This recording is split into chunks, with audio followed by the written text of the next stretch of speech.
Time to move on then. We have Mr. Rajiv Lochan, the MD of Sundaram Finance, who's standing by to run us through how business outlook is shaping up, as well as how is he reading the current scenario. Hi, sir. Morning. Thanks so much for joining in. Well, good speaking to you as always. First up, if you could tell us, how are things shaping up on ground, Rajiv? Are you seeing good amount of demand? Give us a sense in terms of how are dispersals ramping up as well, and traction from the CV space in particular. Good morning, Nigel. Thanks for having us on the show. I think the last couple of quarters have been quite strong as we've recovered from the down cycles of the commercial vehicle space in general, but broader automotive space has been through a patchy sort of 4 quarters. But last 2 quarters have been quite robust. Looking ahead, though, I think there are a number of macroeconomic factors and geopolitical factors that leave us somewhat delicately poised as an economy. And much of the discussion in the last half hour that you guys have had have shed light on many of the interrelated factors that are at play.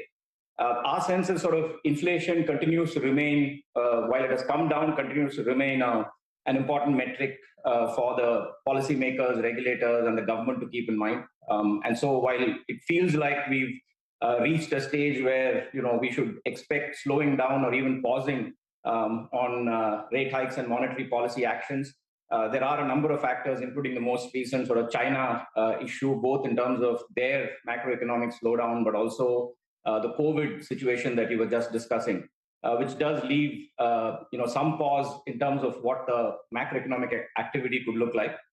The commercial vehicle space, as you know, is directly tied to economic sentiments. And I would say through the festival season this year, we've had a terrific movement in the CV sector. Post-festive, there's always a slowdown, and this year with Deepavali Dhanteras being in October, November has been somewhat slower than normal. But the December season in Andhra Pradesh, Telangana, which tends to be a bellwether for us, is somewhat muted. And so it feels like a lot of the buying is now still replacement buying, and we haven't seen as much expansion buying. That said, I think in Q4, we should expect both GST buying as well as price hikes that will come as a result of transition to the next phase of BS6 that will take effect April 1. That will result in some pre-buying. So we expect Q4 activity in the commercial vehicle space to pick up. With all that said, underlying demand and the ability to deploy the assets, to our mind, should be the basis on which sort of we support the growth. And so looking ahead, we have to be thoughtful in terms of how we balance growth versus asset quality versus profitability. All right, Rajiv, good morning. Great to have you with us here as always. Prashant here. So you're saying that although it may seem like rate hikes are at a peak and maybe no more is required, one needs to be watchful because that's the single most important thing from a macro point of view and for commercial vehicle sales, etc. Just on that point on Andhra and Telangana, right? Could you explain that a little bit more? What's your exposure? How important are those states to Sundaram's business? And you're saying you're not seeing fresh buying as you would have seen because of festivals there. It's largely replacement demand. Could you put that into context? And also, if you can wrap that up with some numbers. I mean, when you say, so you're indicating slowdown, to what extent? Yes. Yeah, so morning, Prashant. Andhra, Telangana are important markets, not just for Sundaram Finance, but I think for the CV manufacturing sector itself. Fairly large sort of retail buyers in that segment. And December tends to be a season when the buying tends to peak in the Andhra, Telangana markets.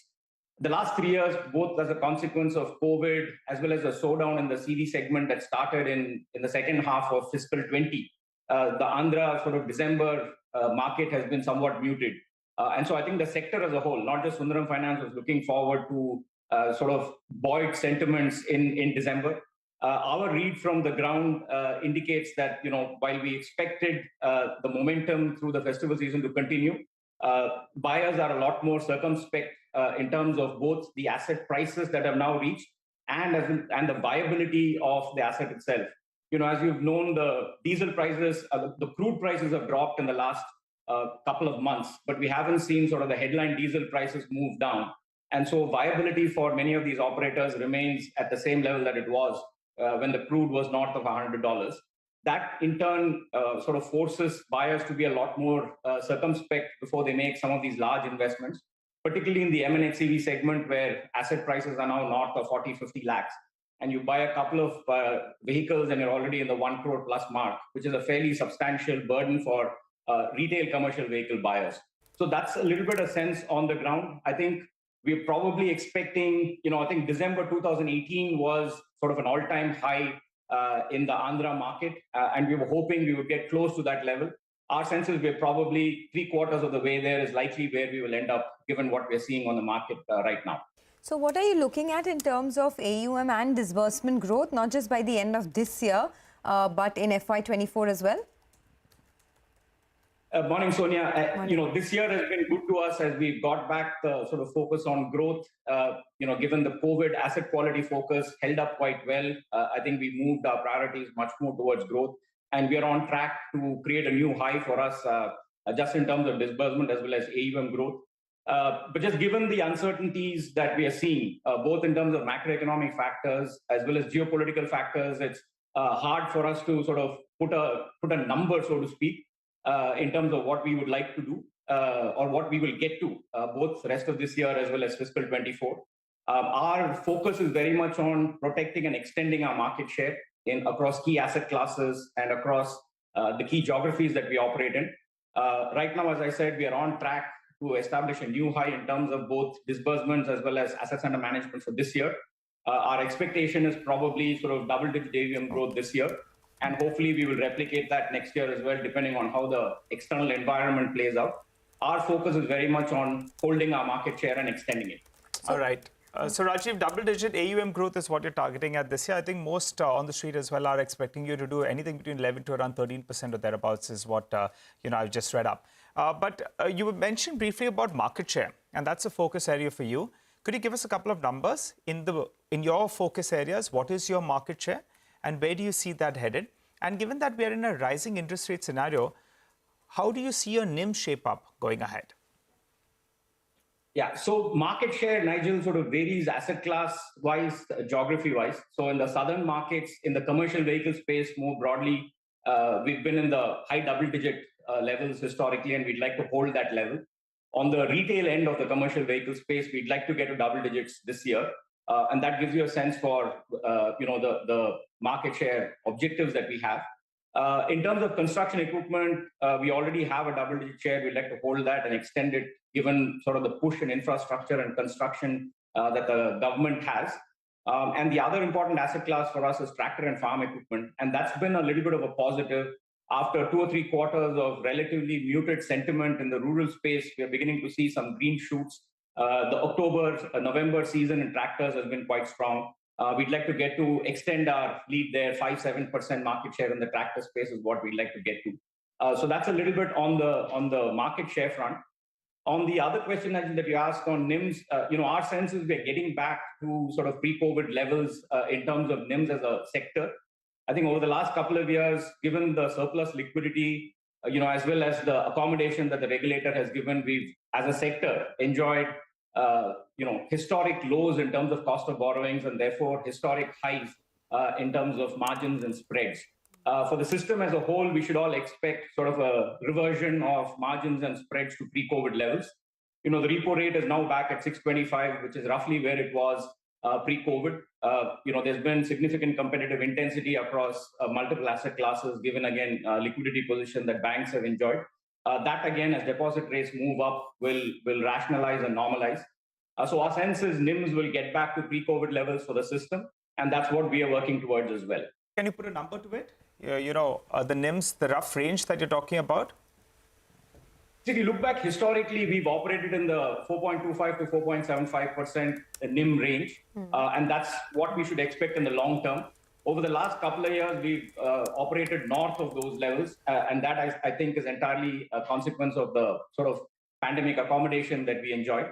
We should expect to move back into that range over the medium term. Okay, so 4.25 to 4.75 range is what you're looking to move back to. Your margins currently are above 5%. So you're saying that margins could fall in the medium term. Sonia, as rates increase, competitive intensity increases and the share of medium and heavy commercial vehicles comes back. The last couple of years, we've had higher yielding assets dominate the mix for us. But as M&HCV comes back, that typically is a more competed asset class and the margins there tend to be compressed. So as that asset mix plays out, we should expect both as a consequence of cost of borrowing as well as asset mix to move back to that 4.75% level. Now, the reason I ask is also because you did mention briefly that you are looking at higher sales even from the tractor segment. But over there, you have, M&M that has a large chunk of the market. The tractor sales for them have been hitting record highs. So is there a lot of competition amidst all this growth? And is that why you may have to perhaps sacrifice a bit on margins? Competition is definitely one important driver, Sonia, particularly as corporate credit has been somewhat muted over the last 4 quarters, or 6 quarters, I would say, as corporates have deleveraged. I think banks have moved much more, and we are seeing that in sort of retail lending growth that banks have recorded. A natural consequence of banks entering multiple asset classes and geographies in a much more focused way means that pricing comes under pressure. So that's one important driver. But also cost of borrowing transmits relatively quickly to the NBFC sector. And our ability to pass on or transmit that cost of borrowing increase is somewhat constrained given the competitive intensity. So I'd say both as a consequence of cost of borrowing moving up on the back of interest rate hikes, as well as the competitive pressures, we should expect margins to come back. As I said, it will move back for the system as a whole to pre-COVID levels. And that's what I think we should all expect. Rajiv, it's a pleasure speaking with you, and that's a solid outlook coming from you. And just there are those who say it as they see it, and Sundaram has certainly been one of them. Always. Thank you very much. Great to have you with us here. Look at the market on the Nifty, which has come off sharply. I mean, we got about 30 points left now on the index. That's what, 0.16%. The day's high was made at 18,473. And we are about, 60 points off from the day's high. But this is the first move, right? I mean, if the last so many sessions are anything to go by, this is the first act in, maybe 7 or 8 acts that we will see through the course of the day. But for now, there is a little bit of cool off, which we've seen, 18,400. Just a few names before we kind of welcome in our next management. We'll have to take a break as well. But you put up UTI AMC. We didn't mention this earlier. UTI AMC, of course, has done well for 3 days now. And the trigger has been that report that Tatas are interested in buying UTI AMC. So today it's come up 3.25% higher. The Path Lab companies, both Lal Path Labs and Metropolis, have cooled off a bit, but they're still higher. And the sugar companies are also still in contention. PSU banks, I mentioned this earlier, they are making a comeback. There was a big 7-8% cool off. We'd highlighted the PSU bank space and how valuations perhaps were running ahead of themselves early last week. From that point, 7-8% cool off in PSU banks, but there is money which perhaps is moving back into that space now. 4,400 in the index, and names like IOB, Bank of India, Union Bank, Central Bank. There are 5-6% kind of moves on most of these names now. 20 points on the Nifty, cool off on the index, but broader markets, market breadth, etc., doing very well. Sanjeev Asthana, CEO of Patanjali Foods, will be with us next to talk about their business and the entry of Reliance's FMCG brand Independence and how it can affect the business for them and for the sector. Stay with us. Later, we'll also connect with Neeraja Kapoor of New India Assurance, one of the first ever interactions with the management of New India to discuss IRDAI's measures to boost sector penetration, new norms, all of that. Back in 2.